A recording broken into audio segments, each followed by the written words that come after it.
Didahulukan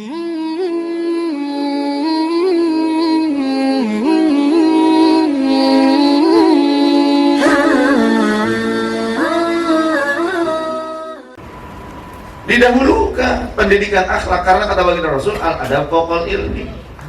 Jadi kalau cuma mendahulukan hafalan-hafalan dalil yang ada pekok, setengah gila, bahasa lainnya mabuk agama. Emang ada yang mabuk agama? Ada. Sejak zaman dulu juga, diantaranya zaman Rasulullah Sallallahu Alaihi Wasallam. Ada yang namanya Dzul Khuwaisirah. Ketika baginda Rasul berada di Ji'rana, membagi-bagikan harta ghanimah, mendahulukan orang-orang kafir Quraisy yang masuk Islam kemudian menjadi muslim, mu'allaf dari pembesar-pembesar Quraisy didahulukan lebih dulu dan dilebihkan satu bagian untuk mereka. Ada yang protes, ada yang suudzon kepada Rasul, beberapa orang, cukup banyak, tapi nggak berani ngomong langsung. Tapi yang namanya Dzul Khuwaisirah, dia langsung nunjuk-nunjuk sama Rasulullah sambil membentak-bentak, lihat Muhammad, supaya nggak ngantuk. Ya masa ya adil ya Muhammad, ya begitu mah diketawain. Ya adil ya Muhammad, adillah engkau Muhammad. Maka kemudian di samping kanan kiri ada sahabat Umar dan sahabat Khalid bin Walid. Kemudian cabut pedangnya, dihunuskan begitu. Ngomong beliau, i'dzan li ya Rasulullah, i'dzan li ya Rasulullah an adriba unaqahu. Izinkan aku ya Rasulullah agar aku boleh memenggal batang leher orang ini. Sombong nih orang ya Rasul. Begitu. Kata Rasul, jangan, da'ahu, lepaskan dia, biarkan saja. Karena aku masih mengira dia melaksanakan sholat. Dia masih sholat. Kemudian Rasul menantang dia untuk menyampaikan hujjahnya. Ajar, ungkapkan kepadaku, apakah menurutmu aku ini tidak sesuai dengan aturan Allah? Kata Dzul Khuwaisirah, ya, engkau membagikan ghanimah tidak sesuai dengan aturan Allah Subhanahu wa ta'ala. Maka lalu Rasulullah menjawab tuduhannya itu, ya'lam, ketahuilah, inni atqakum ilallah minkum, sesungguhnya aku adalah orang yang paling takwa kepada Allah dibandingkan kalian. Inni Rasulullah ilaikum, aku adalah utusan dari Allah untuk menyampaikan risalah Allah kepada kalian. Akulah orang yang menjadi Rasul. Jika aku tidak berbuat adil sesuai dengan aturan Allah, lantas adakah yang lebih adil, yang lebih berkesesuaian dengan aturan Allah selain aku? Maka dia baru sadar. Tadi berarti kurang sadar, kurang seon. Baru sadar, oh iya ya, aku saja Islam itu ngerti Islam dari dia. Nah, berarti dia itu yang paling takwa. Tapi aku nggak setuju. Aku masih kesel. Dia Rasul tapi kok berbuat seperti itu? Ini kan tidak adil. Tetap ke murugul, cek bahasa Sunda nama. Merakadawang. Ngerti merakadawang? Coba merakadawang, bisa tuh? Merakadawang. Nah ini kamus baru kan? Coba lihat artinya di dalam kamus bahasa Perancis, perapatan Ciamis. Apa itu merakadawang? Ngeyel. Keras kepala. Jadi walaupun yang dihadapinya Rasulullah, tetap orang tersebut demikian perilakunya.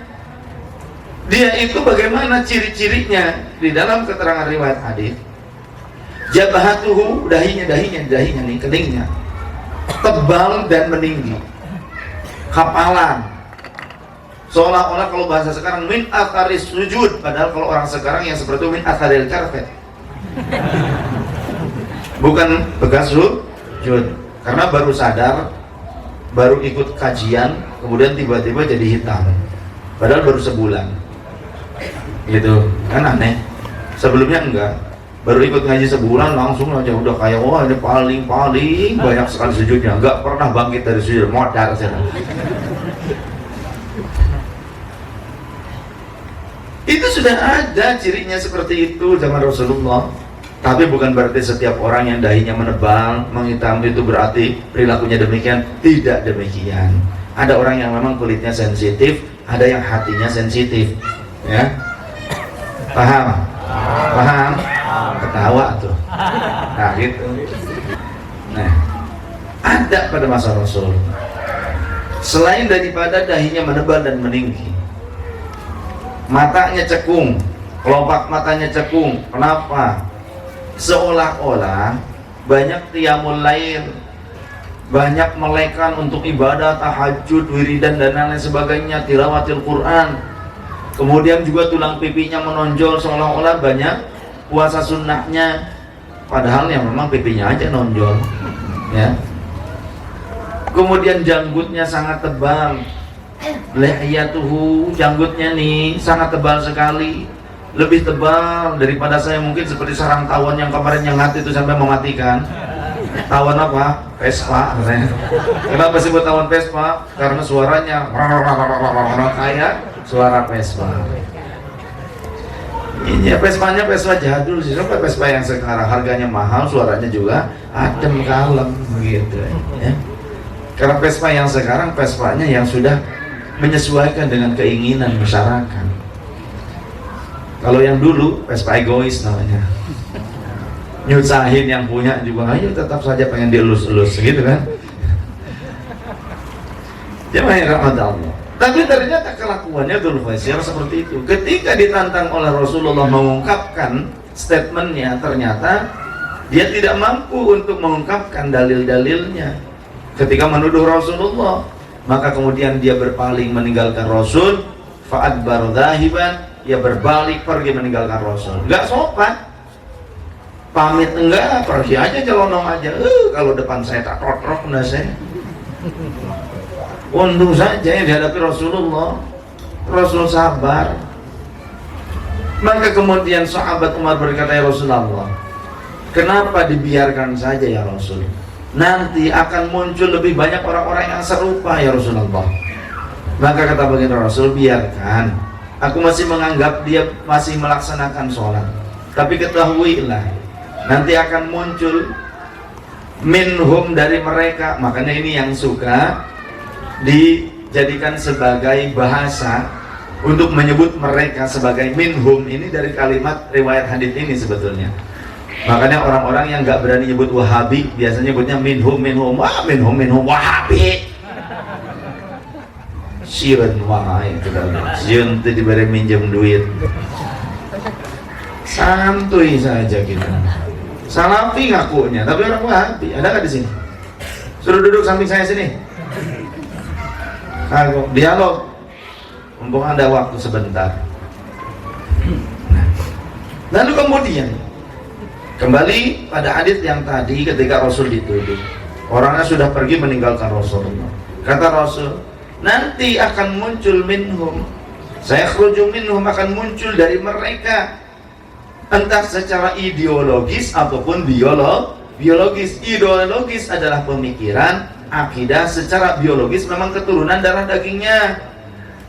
La tahqiranna sholatakum ma'a sholatihim, yang akan sangat menghinakan sholat kalian dibanding-bandingkan dengan sholat mereka.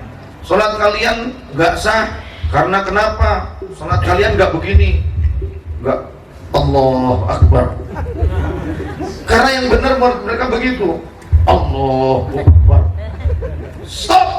Itu kayak nyetop mobil jadinya, ya. Menurut mereka yang benar begitu. Kemudian kalau kalian bangkit dari sujud, dari duduk istirahat bangkit, kalau nggak ngepel katanya bid'ah, harus ngepel. Pas dilihat kenapa mereka selalu ngepel, nggak pakai cincin, karena nggak bisa beli mungkin. Akhirnya mereka punya dalil, yang pakai cincin itu bid'ah, itu syirik, pasti ada jinnya, pasti ada isinya. Selalu bilangnya cincin pasti ada isinya. Nah kalau batu cincin nggak ada isinya, kopong, namanya sukro, bro. Betul? Aduh, mau bedi sih, penuh ben